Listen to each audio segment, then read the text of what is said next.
आदरणीय भक्तजन, कथा प्रेमी, कथा रसिक, श्रद्धालु, हमारे अग्रज, अनुज, छोटे छोटे बच्चों और बच्चियों, शक्ति स्वरूपा देवी तुल्य माताएं और हमारे देव तुल्य भाई साहब, आप सबों का शांति कुंज हरिद्वार की ओर से इस व्यास मंच से हम हार्दिक अभिनंदन करते हैं। साथ ही साथ परम पिता परमात्मा, जगत के अम्बा जगदम्बा और अपने गुरु से निवेदन करते हैं, हे भगवान, जाने अनजाने में तो हमसे बहुत गलतियां हो गई। आप मेरे अपराधों को क्षमा करना। भगवान, हम तेरे सामने कान पकड़ते हैं, अब से गलती नहीं दोहराएंगे। हमें भगवान के सामने यही वचन लेना है, जो हुआ सो हुआ, अब नहीं। यदि इतना हम कर लेते हैं तो हमारे जीवन के सारे सपने पूरे हो जाएंगे।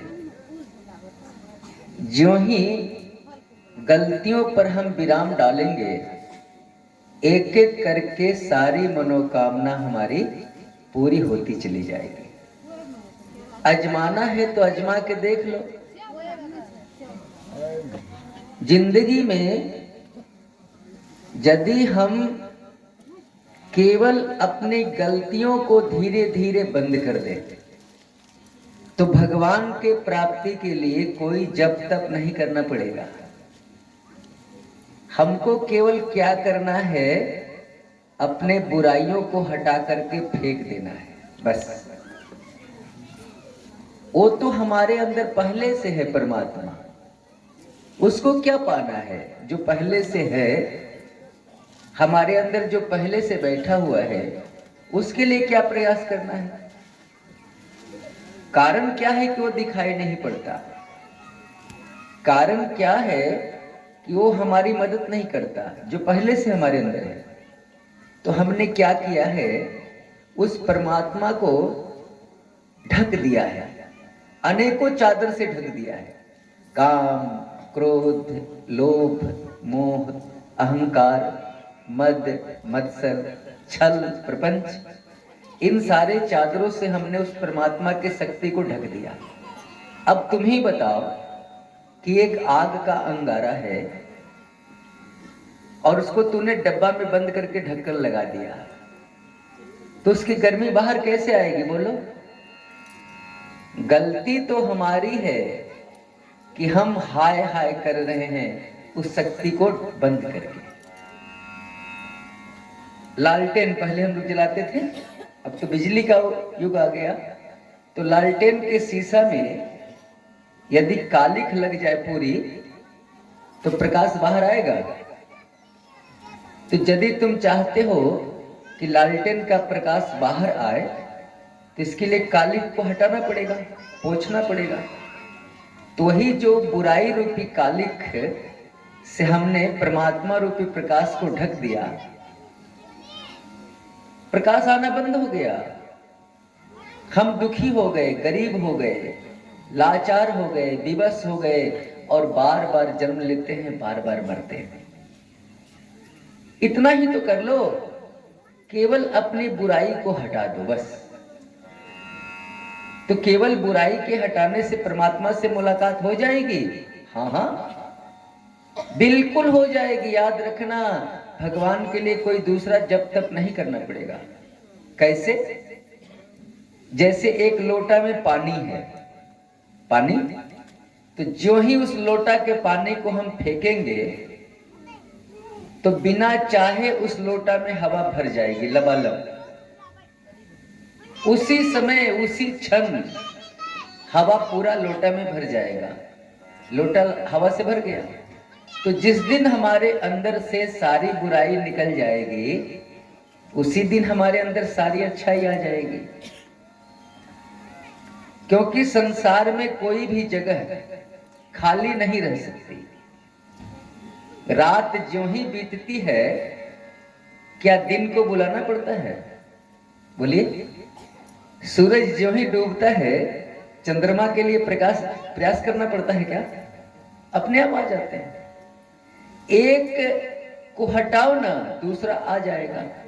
जैसे आपको विराटनगर जाना है, तो विराटनगर जाने के लिए जो ही आप इस अपने गांव को छोड़ोगे, ऑटो पर बैठोगे या टोटो पर, जब जैसे ही गांव छूटा तुम विराटनगर पहुंचे।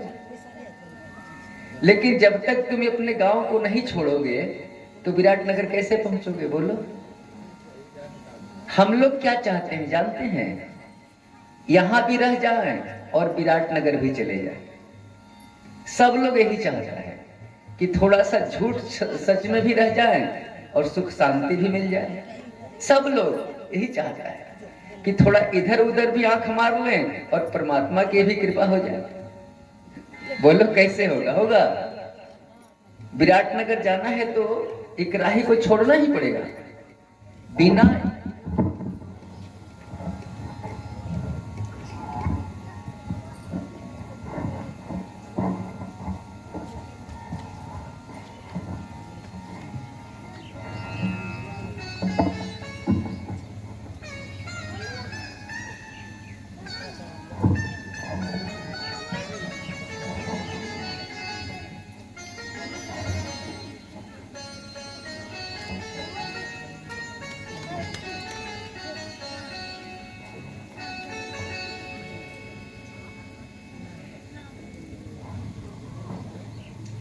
बिना इस गांव को छोड़े हम विराटनगर नहीं जा सकते। वही सिद्धांत हर जगह लागू होता है। अब हम भागवत कथा के माध्यम से आपको यही तो समझा रहे हैं कि बुराई छोड़ दो। क्योंकि रामायण में तुलसीदास जी ने ही लिखा, एक साथ नहीं दो भुआलू, हंसही ठठाई फुलावहु बालू। एक साथ दो नहीं हो सकता कि हंसोगे भी और रोओगे भी। अरे भैया, या तो पहले रो ले या नहीं तो पहले हंस ले। तो ये सिद्धांत जब नहीं बदल सकता तो बुराई के रहते परमात्मा से मदद कैसे मिल सकती है? बोलो।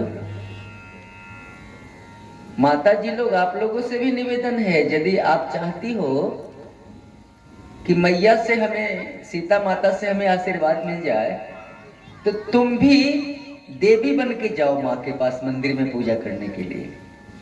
और हम लोग भी जिस दिन देवता बन के चले गए भगवान की पूजा करने के लिए, उसी दिन हमारा सारा काम हो जाएगा। देवता की पूजा राक्षस बन के करोगे तो देवता आशीर्वाद देगा? तो देवता से आशीर्वाद लेना है तो देवता बन के जाना पड़ेगा मंदिर में। क्योंकि दोस्ती तो उसी से होती है जिससे हमारा मन मिल जाता है। तो देवता का मन देवता से मिलेगा, राक्षस का मन राक्षस से मिलेगा। आशीर्वाद इसीलिए भगवान का नहीं मिलता हम लोगों को। आज कौन सा दिन है? रविवार। तो यदि आप चाहते हो कि इस भगवान सूर्य से हमारी सारी बीमारी ठीक हो जाए, बहुत बड़ा डॉक्टर हैं सूर्य भगवान, ध्यान दीजिएगा। यदि आप चाहते हैं कि सूर्य भगवान से हम अपनी बीमारी ठीक करा लें, इलाज करा लें, तो उसका तरीका आपको बता देते हैं। कल से कीजिएगा, कल से फायदा मिलेगा। सूर्य उदय से पहले जगना पड़ेगा। और जहां पर आप सोए हैं, चाहे घर में सोए हैं या बाहर सोए हैं, उठ करके बिछावन से अब पूरब मुख खड़े हो जाइए। ये मत सोचना कि हमारा शरीर शुद्ध है कि अशुद्ध है, मत सोचना। क्योंकि जानते हो सही बात क्या है? शरीर कभी शुद्ध नहीं होता और आत्मा कभी अपवित्र होती ही नहीं। शरीर को कितनों मलो शुद्ध नहीं होगा, और आत्मा तो गंदी हो नहीं सकती। तो पूरब मुख खड़ा हो जाइए, आंख बंद कर लीजिए, मेरी बात ध्यान से सुनिएगा, और आंख बंद करके भगवान सूर्य को देखिए। अनुभव कीजिए कि पूरब दिशा में सूर्य उगे हुए हैं, उनकी लाल किरण हमारे पूरे शरीर पर पड़ रही है, और उस लाल किरण की शक्ति से हमारा जितना बीमारी है ना, सब जल के भस्म हो रहा है। अनुभव कीजिए, और ऐसे हाथ को लीजिए, ऐसे करते हुए पैर तक हाथ को ले जाइए, और एक बार भगवान सूर्य को प्रणाम कर लीजिए। रोज एक बार कीजिए।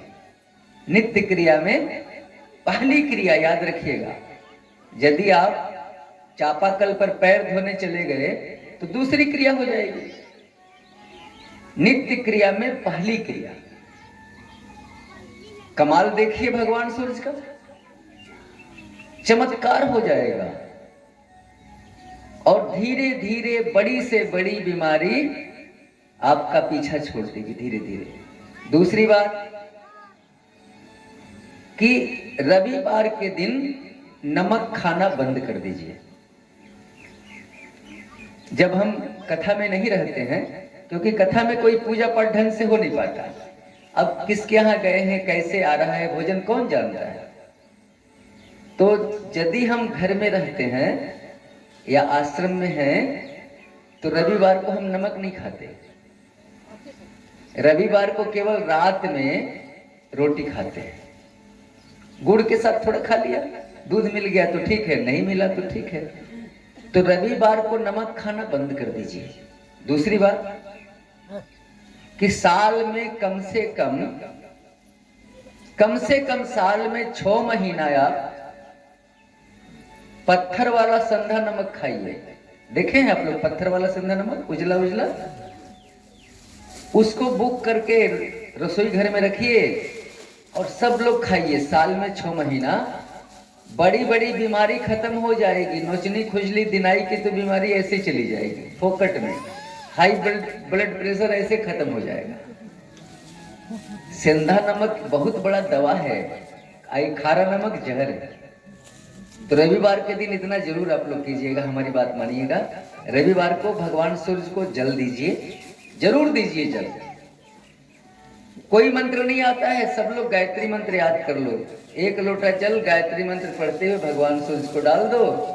रविवार के दिन नमक मत खाओ, और सेंधा नमक कुछ दिन खाने का कोशिश कीजिए। थोड़ा महंगा है तो क्या कीजिएगा, जिंदगी है तो पैसा बहुत आएगा। सेंधा नमक पत्थर वाला थोड़ा महंगा मिलेगा, महंगा से कोई बात नहीं है। 1 किलो नमक 1-1.5 महीना चला जाएगा, बहुत दिन जाएगा। तो रविवार की मैंने विशेषता बताई। और अब रीढ़ की हड्डी को सीधा करके बैठिए। हम तो बैठना भी सिखाते हैं आप लोगों को। रीढ़ की हड्डी सीधा करके बैठिए, अपने अपने गुरु को मन ही मन प्रणाम कर दो। जो आपका गुरु है, बिना गुरु का तो रहा ही नहीं जाता, गुरु बनाना चाहिए, और वो भी ज्ञानी को गुरु बनाओ। किसी मूर्ख को गुरु बना दोगे, ठग में वो ठग लेगा। हम तो डूबे हैं सनम, तुम्हें भी ले डूबेंगे। अपने तो नरक जाएगा ही, तुमको भी लेके चला जाएगा। इसलिए गुरु बनाओ जान के, पानी पियो छान के। तो अपने अपने गुरु को प्रणाम कर लीजिए, कृष्ण कन्हैया के चरणों में मन को लगा दीजिए, और मेरे साथ 2 मिनट भगवान नाम का संकीर्तन कर लीजिए। फिर हम कथा में आगे चलते हैं। ओम नमो भगवते वासुदेवाय। ओम नमो भगवते वासुदेवाय। वासुदेवाय प्रभु नंद नंदनाय। वासुदेवाय प्रभु नंद नंदनाय। वासुदेवाय प्रभु नंद नंदनाय। वासुदेवाय प्रभु नंद नंदनाय। ओम नमो भगवते वासुदेवाय। ओम नमो भगवते वासुदेवाय।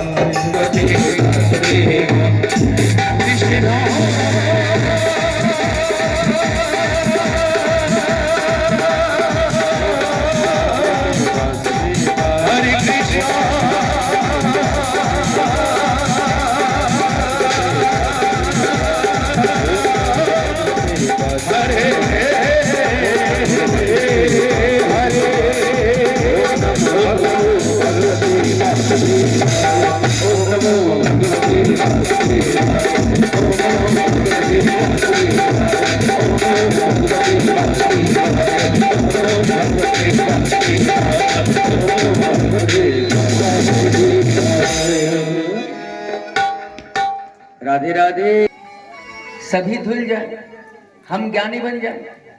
ज्ञानी बनने के लिए ही भागवत कथा का रसपान किया जाता है कि तुम्हारे अंदर से अज्ञान रूपी अंधकार खत्म हो जाए और ज्ञान रूपी प्रकाश का उदय हो जाए।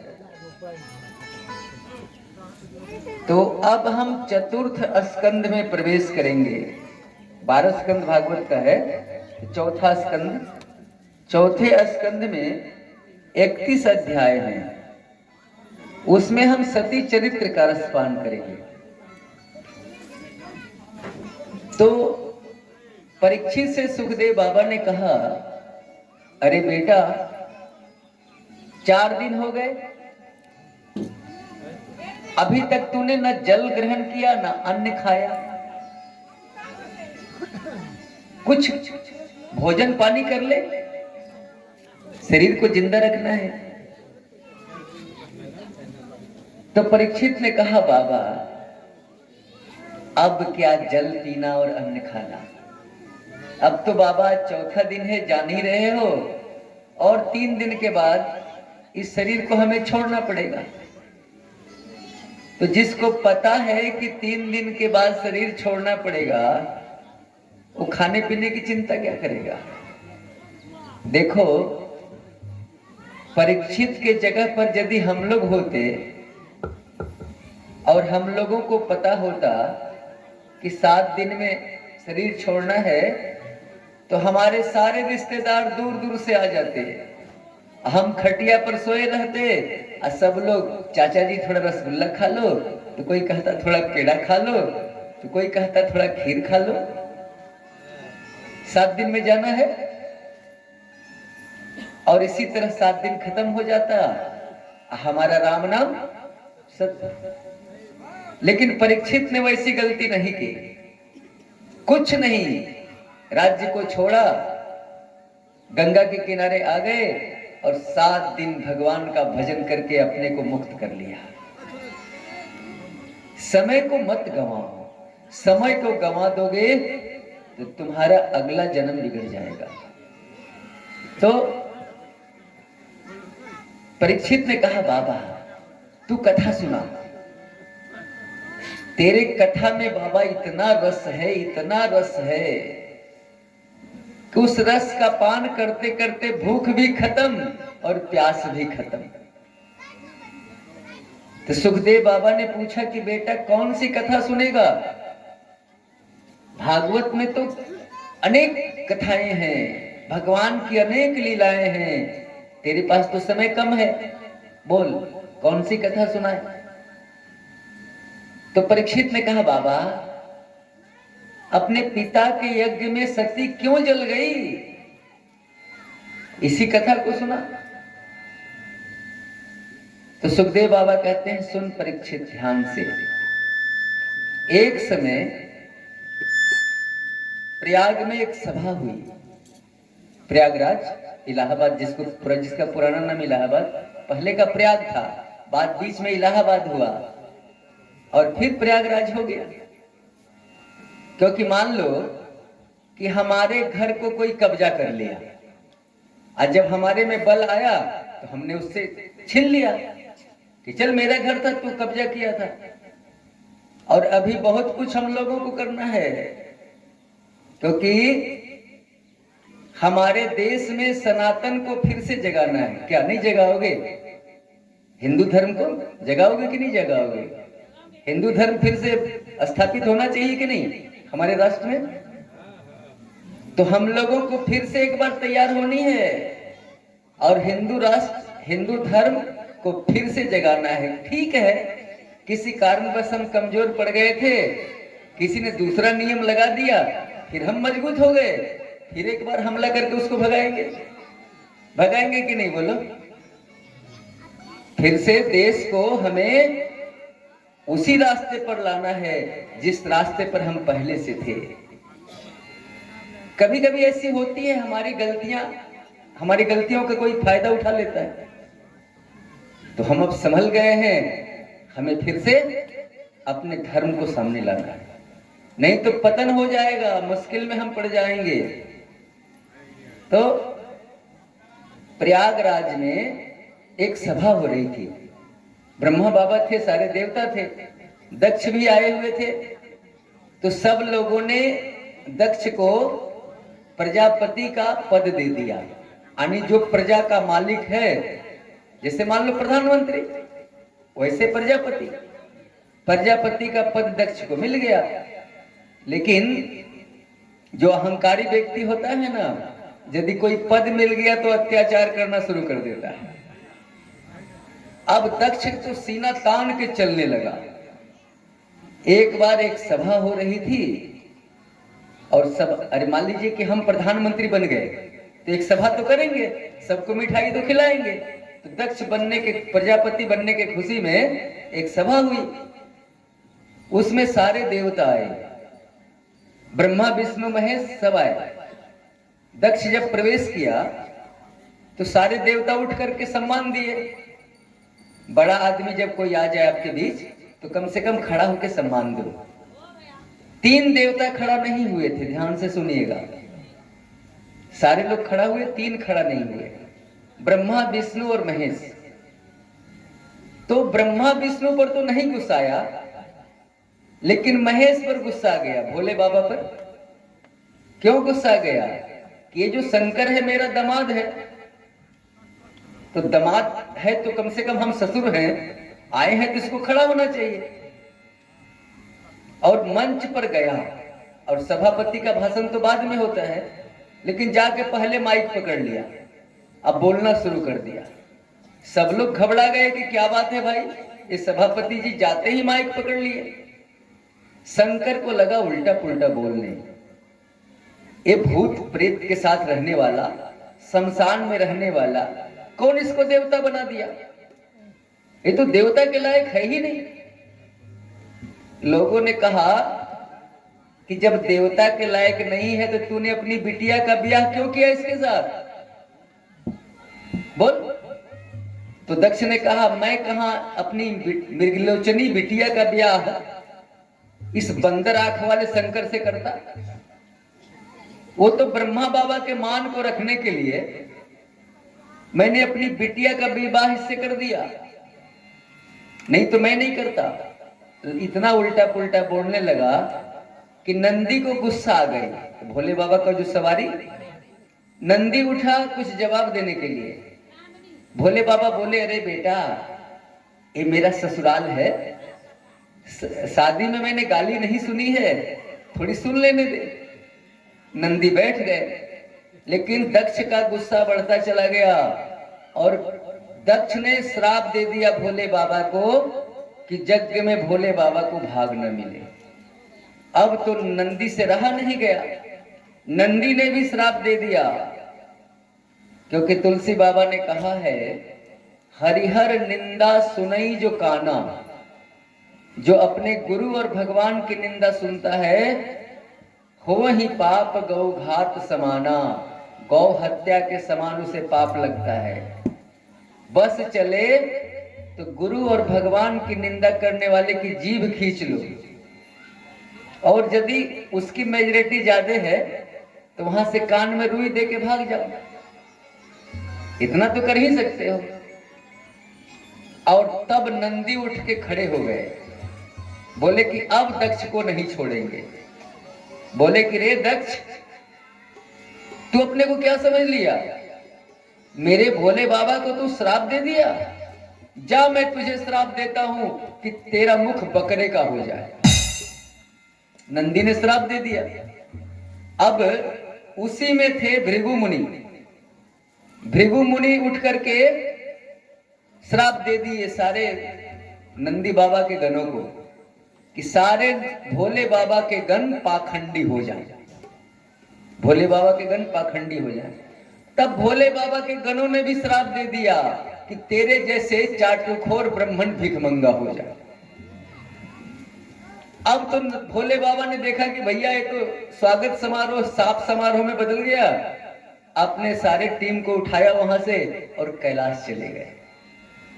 एक दिन प्रयाग के कनखल में, हरिद्वार के कनखल में दक्ष बहुत बड़ा यज्ञ का आयोजन किया, सबको निमंत्रण कार्ड भेजा। भोले बाबा को नहीं भेजा। और सारे देवता हिमालय से, उसी कैलाश से, आकाश मार्ग से जा रहे हैं। जब दो का झगड़ा होता है ना, तो तीसरे बीच में चुटकी लेते हैं। थोड़ा उसके पास भी जाके कह देंगे, थोड़ा इसके पास भी जाके कह देंगे, मजा लेंगे। तो आज देवता लोग मजा ले रहे हैं। सबको पता है कि भोले बाबा को दक्षिणे नहीं पूछा है, और विमान उसी कैलाश होके जा रहा है गड़गड़ाते हुए हरिद्वार। एक देवी तो चिल्ला करके सती से कह ही दी, अरे सती, अपने पिता के यज्ञ में नहीं जाओगी? तब सती को आश्चर्य हुआ कि कैसा यज्ञ, जबकि हमारे पिता ने हमें नहीं पूछा। दौड़ी दौड़ी भोले बाबा के पास गई, और भोले बाबा का पैर दबाने लगी। भोले बाबा बोले, क्या बात है देवी, आज दोपहर में बड़ी सेवा हो रही है। जब पत्नी को काम लेना होता है तो पति को फुसलाने का बहुत नाटक करते हैं। जब पत्नी को काम लेना होता है तब पैर दबाने लगी। तो सती बोली, नाना, अरे पत्नी का धर्म है पति की सेवा करना। भोले बाबा बोले, नाना, इस सेवा में कोई राज जरूर है, दोपहर में पैर दबाए जा रहे हैं। सती बोली, भोले बाबा, आपको पता है आपके ससुराल में आपके ससुर जी ने यज्ञ का आयोजन किया है। भाषा देखिए सती की, नहीं तो माता लोग क्या कहेगी, मेरे मैके में मेरे भैया ने, मेरे पिताजी ने, हर समय मेरा मेरा कहेगी। या काम लेना है तो क्या कह रही है, आपके ससुर जी, आपके ससुराल में। तो भोले बाबा ने कहा, सती, यज्ञ हो रहा है, हाँ हाँ चलो। तो भोले बाबा बोले, कोई कार्ड उड़ाया है, निमंत्रण कार्ड, कोई टेलीफोन? सती बोली, आया तो नहीं है, भेजा जरूर होगा सरकार, वो डाक की गड़बड़ी चल रही है ना, रास्ते में रुक गई होगी चिट्ठी, चलो। तब भोले बाबा ने सती को सारा बात बता दिया कि सती, मैं था कि तेरे पति का अपमान सह गया, यदि मेरे बदले तू होती तो इतना तेरे पिता ने बोला है, अपमानित किया है सती, तू बर्दाश्त नहीं कर पाती। क्योंकि देख सती, बाण का घाव जो होता है ना, दवा से भर जाता है, ठीक हो जाता है, मलहम लगा दो तो दाग भी मिट जाता है। लेकिन बाणी का जो घाव होता है, जब तक आदमी जिंदा रहता है तब तक चुभते रहता है सती। इसलिए जानती हो, जहां पर प्रेम नहीं हो वहां का पानी पीना भी पाप है सती। भले तुम्हारा वो मैका है, मेरा ससुराल है, वहां जाना ठीक नहीं। आवत ही हर से नहीं, नैनन नहीं स्नेह, तुलसी तहां न जाइए, कंचन बरसत मेघ। यदि हमारे जाने के बाद आप प्रसन्न नहीं हैं तो वहां सोना भी बरस रहा हो आकाश से तो नहीं जाना चाहिए। इसलिए सती हम तो कहेंगे कि जाना ठीक नहीं। सती नहीं मानी। भोले बाबा ने नंदी को कहा कि जाओ मां को पहुंचा दो। जब सती वहां गई तो क्या देखी कि देवता लोग देख करके मुख घुमा लिया, पिताजी ने भी देखा तो मुख घुमा लिया। सारी बहन आई थी, 16 बहन थी सती, छोटी बहन थी सती, सती की 16 बहन। तो सारी बहन देखी, मुस्कुरा के बोल रही है इठला के, अरे सती, सुना है कि पिताजी ने तुझे खबर नहीं दिया। अच्छा कोई बात नहीं, आ गई। देखिए बानी का बाण चला रही है। लेकिन जब मां के पास गई मिलने तो मां सती के इंतजार में थी, प्रसूति नाम था, और मां ही एक मिली है बढ़िया से। एक किस कथा का विस्तार नहीं करेंगे हम, इसलिए कि हमें कृष्ण जन्मोत्सव तक जानी है। जल्दी जल्दी में थोड़ा आप आनंद ले लीजिए। तो मां मिली खुशी से, यज्ञ मंडप में गई सती तो वहां पर भोले बाबा का कोई भाग था नहीं, गुस्सा गई, अपने पिता को ललकारने लगी कि दक्ष, तू मेरे पति का द्रोही है, दुश्मन है, और पति का दुश्मन मेरा दुश्मन, मैं लौट के जाऊंगी तो क्या कहूंगी भोले बाबा से? जब भोले बाबा पूछेंगे कि आ गई सती, जग का हाल बताओ, क्या कहूंगी? और मेरे पति के दुश्मन का खून मेरे खून में है, इसलिए इस शरीर को भी रखना ठीक नहीं है। यज्ञ मंडप में आसन लगाई और अपने शरीर को भस्म कर डाली। नारद जी जाकर के भोले बाबा से बोले, भोले बाबा सती नहीं रही धरती पर। भोले बाबा जटा पटक दी, वीरभद्र पैदा हो गया। वीरभद्र को भेज दिए कि जा दक्ष सहित यज्ञ को खत्म कर दे। अब सारे भूत प्रेत आए और यज्ञ का खुट्टा खंबा उखाड़ करके और दक्ष के सर को पकड़ा, मड़ोड़ा और हवन कुंड में स्वाहा। अब सारे देवता ब्रह्मा बाबा को लेके भोले बाबा के पास गए। भोले बाबा मान गए ब्रह्मा बाबा की बात। क्यों मान गए? भागवत के अनुसार भोले बाबा ब्रह्मा के पिता पुत्र हैं। क्योंकि जब मानस सृष्टि ब्रह्मा जी कर रहे थे तो सनकादि ने जब सृष्टि की रचना नहीं मानी बात, तो भृकुटी का भेदन करके रुद्र प्रकट हुए। रुद्र से ब्रह्मा ने कहा सृष्टि की रचना करो, तो भूत प्रेत की रचना करने लगे। जो जैसा रहेगा वही वही तो करेगा। ब्रह्मा जी ने कहा कि रुक जाओ, अरे हमें ऐसा संसार नहीं चाहिए भैया, केवल तुम भूत प्रेत बना रहे हो, बंद करो। तो इस नाते भोले बाबा ब्रह्मा जी के बेटा हुए भागवत के अनुसार। तो ब्रह्मा जी को जो ही गए भोले बाबा के पास, भोले बाबा ने ब्रह्मा जी को प्रणाम किया, चरण छू के। देवताओं ने समझ लिया कि भोले बाबा शांत हैं, क्योंकि भोले बाबा का स्वभाव है छने रुष्टा छने तुष्टा, रुष्टा तुष्टा छने छने। तुरंत प्रसन्न हो जाते हैं, तुरंत क्रोधित हो जाते हैं भोले बाबा। भोले बाबा मान गए, यज्ञ में गए और भृगु मुनि थे यज्ञाचार्य जी। भृगु मुनि से भोले बाबा ने कहा जजमान को बुलाओ, यज्ञ को पूरा करो। तो भृगु मुनि बोले सरकार, जजमान का शरीर तो यहाँ है लेकिन सर गायब है। तो भोले बाबा ने नंदी के वचन को जोगते हुए एक बकरे का शरीर लगा दिया और दक्ष बड़बड़ा करके बोलने लगा। इस तरह से यज्ञ संपन्न हुआ और दूसरे जन्म में वही सती पर्वतराज हिमालय की पुत्री बनी, नाम पड़ा पार्वती, और भोले बाबा के साथ ब्याह हो गया। अब एक भोले बाबा का भजन का आनंद लीजिए, फिर कथा में आगे चलते हैं।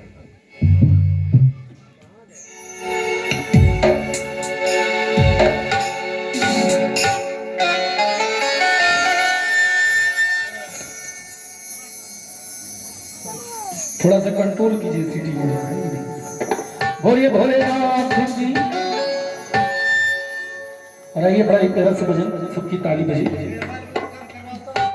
बाघंबर वाले ए हो बाघंबर वाले, ए हो बाघंबर वाले।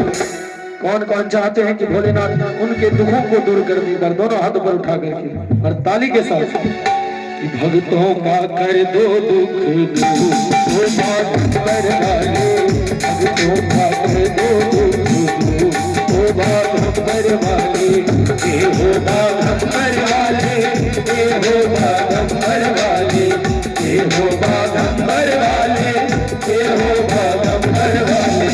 भक्तों का तीनों का भक्तों का कर दो दुख दूर, ओ बाघंबर वाले। भक्तों का कर दो दुख दूर, ओ बाघंबर वाले। हरि बोल। बोलिए हर हर महादेव। शिव शंभो।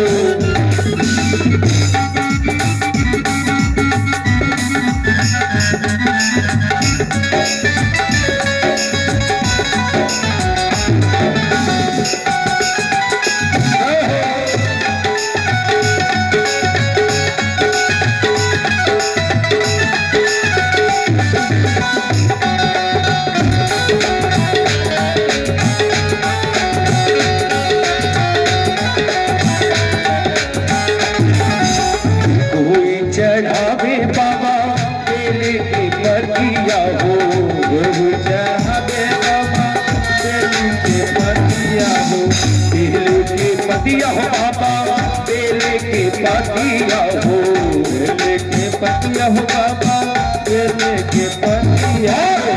कोई चढ़ावे ये बागंबर वाले, कोई चढ़ावे ओ बागंबर वाले, ए हो बागंबर वाले, ए हो बागंबर वाले, ए हो बागंबर वाले, ए हो बागंबर वाले।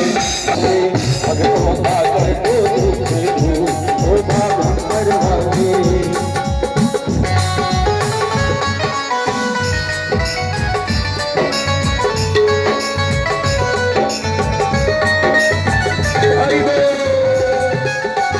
दोनों हाथ ऊपर भाई सभी को, दोनों हाथ ऊपर उठा के तालियों की सेवा करते हुए बोलिए भोलेनाथ की ताली के साथ।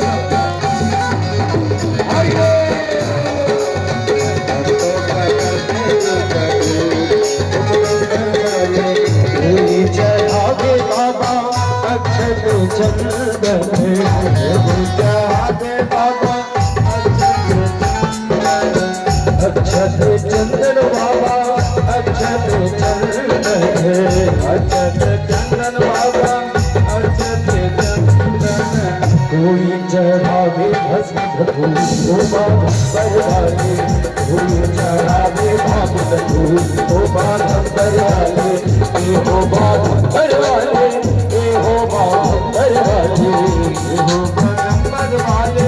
ए हो बागंबर वाले, ए हो बागंबर वाले, ए हो बागंबर वाले, ए हो बागंबर वाले, ए हो बागंबर वाले, ए हो बागंबर वाले। अंतिम लाइन एक बार दोनों हाथों पर उठा के हाजिर लगा दो। जिनको हाथ दिया है, बाबा ने हाथ दिया है तो हाथ उठाइएगा, और अगर बाबा के भूतों ने हाथ दिया तो हाथ मत उठाइएगा, है कि नहीं? और ताली के साथ कि भक्तों का दीनों का भक्तों का कर दो दुख दूर ओ बागंबर वाले, भक्तों का कर दो दुख दूर ओ बागंबर वाले, ओ बागंबर वाले, ओ बागंबर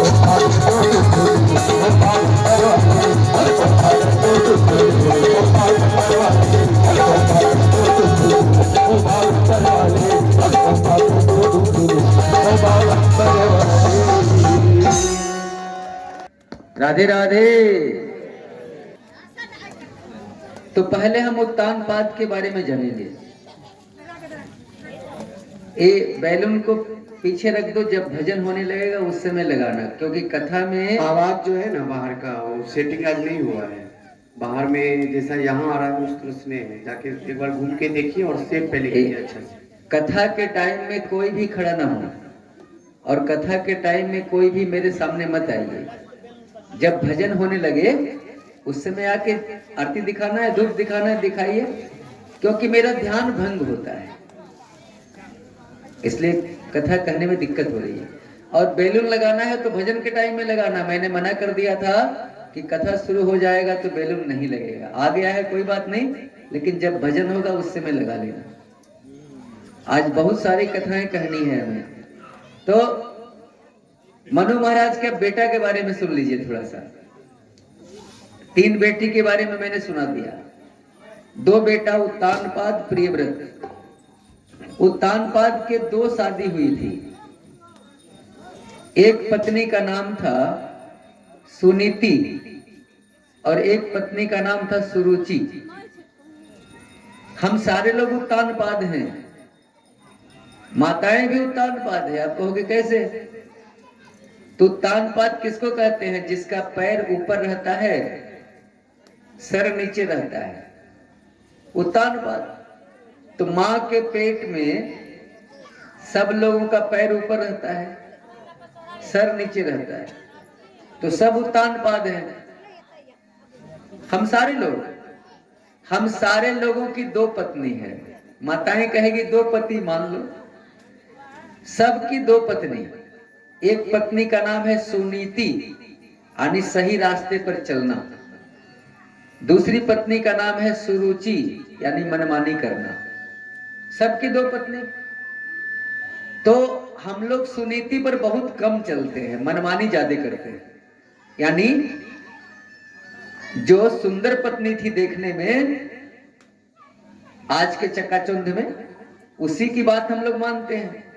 जो भोली भाली पत्नी होती है, ज्ञानी पत्नी होती है, उसको कौन पूछता है? आज के युग में कोई नहीं पूछता है।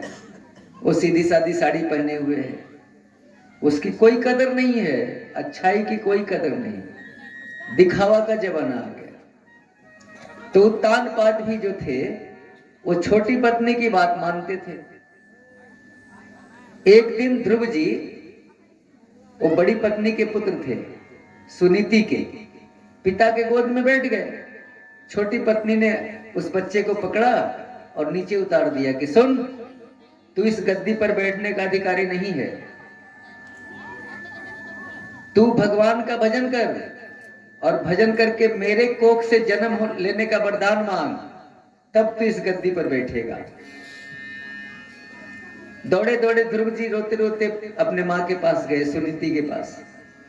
बोले, माँ, सौतेली माँ ने हमें ऐसे ऐसे कहा, पिता के गोद से खींच के नीचे उतार दिया। तो सुनीति को अंदर चोट तो लगा, लेकिन बच्चे के सामने नहीं बोली। बोली, अरे बेटा, तेरी सौतेली माँ ने तो अच्छा ही कहा, भगवान का भजन करने से बहुत कुछ मिलता है। अच्छा, तो माँ भगवान कहाँ मिलेंगे? अरे बेटा, वो हर जगह है, प्रेम से बुला दो, आ जाएगा। हरि व्यापक सर्वत्र समाना, प्रेम ते प्रगट हो ही मैं जाना। प्रेम से हम लोग बाघ भालू को भी नचाते हैं ना सर्कस में, तो प्रेम के बस में सब हो जाएगा। और गाली दोगे तो तुम्हारा बेटा भी तुम्हारा काम नहीं करेगा। तो प्रेम के बस में भगवान। अच्छा माँ, वो मिलेगा कहाँ? अरे बेटा, जंगल में साधु महात्मा तपस्या करते हैं, तू भी जंगल में चला जा, तपस्या कर। देखिए, क्षत्रिय कुमार हैं ध्रुव जी, और सुनीति भी छत्रानी है।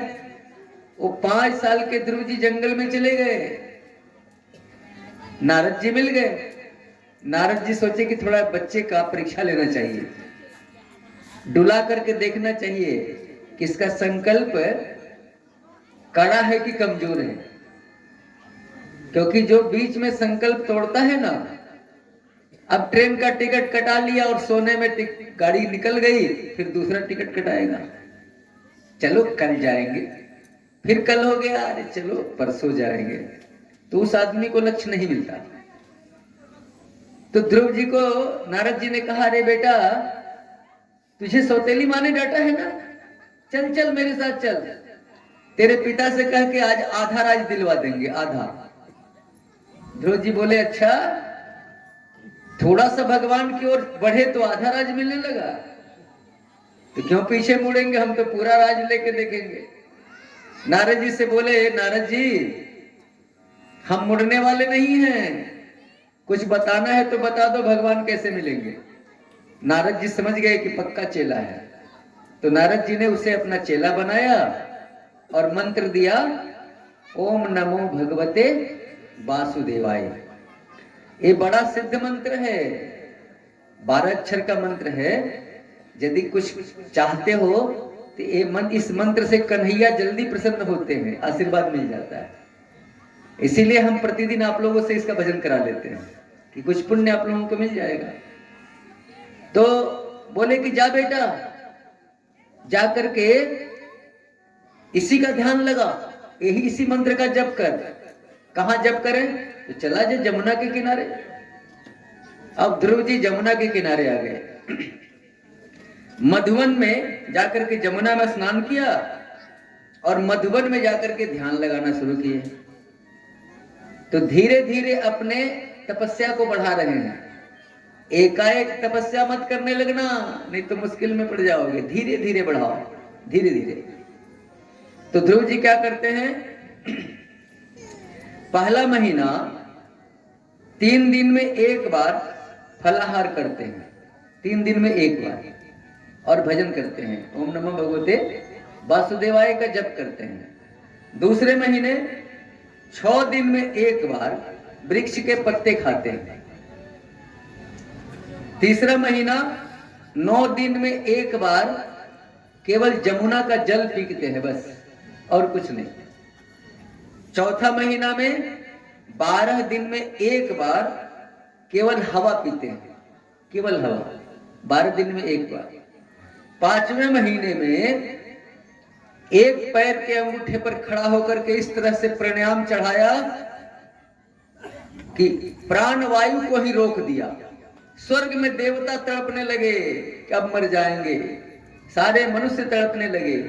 सारे देवता ब्रह्मा बाबा के पास गए, ब्रह्मा बाबा नारायण के पास गए और बोले कि ब्रह्मा जी चिंता मत करो, वो मेरा एक नन्हा सा भक्त है, वही हट कर रहा है, अभी हम जाते हैं सब ठीक हो जाएगा। सरकार जल्दी जाओ नहीं तो सारा संसार मर जाएगा। और ध्रुव जी ने क्या किया था, उस नारायण के छवि को अपने हृदय में बिठा लिया था और आंख बंद करके उस परमानंद में लीन थे। अब भगवान नारायण सामने खड़े हो गए आके वैकुंठ से। ध्रुव जी आंख नहीं खोल रहे हैं कि जो भगवान सामने खड़े हैं वही भगवान तो हमारे हृदय में है, भगवान कहीं दूर नहीं। जो भगवान स्वर्ग में है, वैकुंठ में है, वही भगवान आत्मा के रूप में हमारे हृदय में है। अब भगवान नारायण ने क्या किया, अंदर के छवि को हटाया। हड़बड़ा करके ध्रुव जी ने आंखें खोली तो सामने वही भगवान खड़े हैं।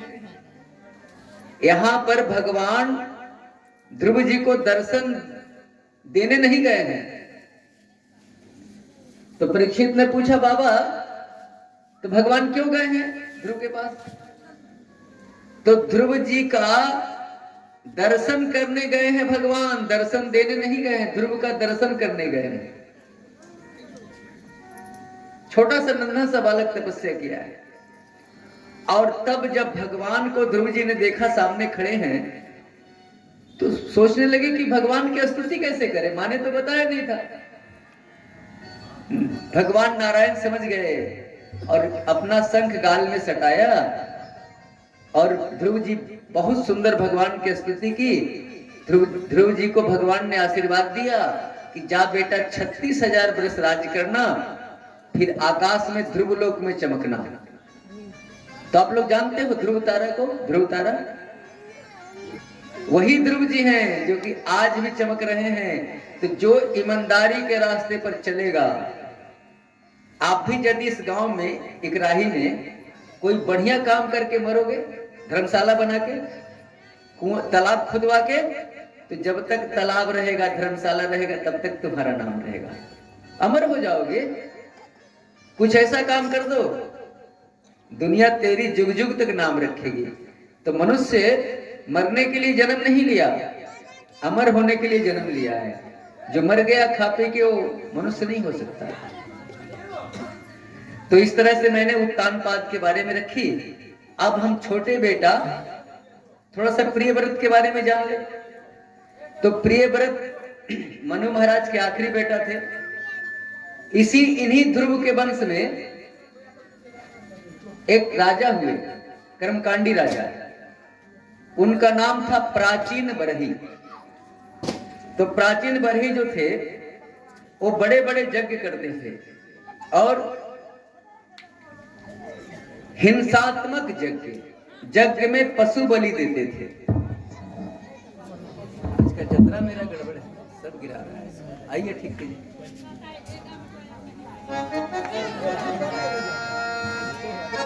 अब छोड़ के जाइए, छोड़ के जाइए, छोड़ के जाइए।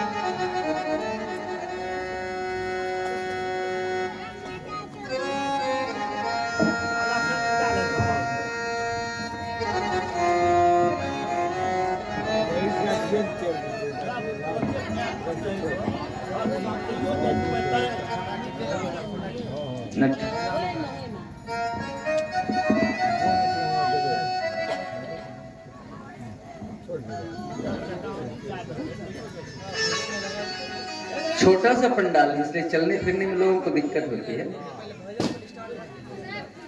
तो अभी पीछे बंद समूचा बैलून फूट जाने दीजिए, लेकिन कथा जब खत्म होगा भजन तुरंत आ रहा है उसमें